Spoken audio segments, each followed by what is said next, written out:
Good day guys and welcome to the channel. In this short video I will show you how to find and view your YouTube recap. So if you're looking to see some of the stats for yourself for the past year, this is the way to do it. So guys, you would normally think that it might be in the YouTube studio right over here, but it's actually not. So as you can see that it's nowhere to be found.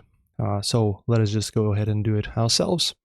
Just type in youtube.com/recap like this.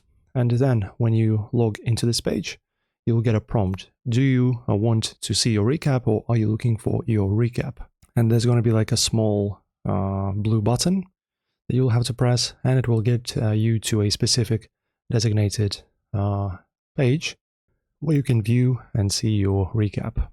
That's pretty much how this is done. Don't forget about this link, and you should be done and good to go. Enjoy, my friends. If this video helped you out, don't forget to like and subscribe.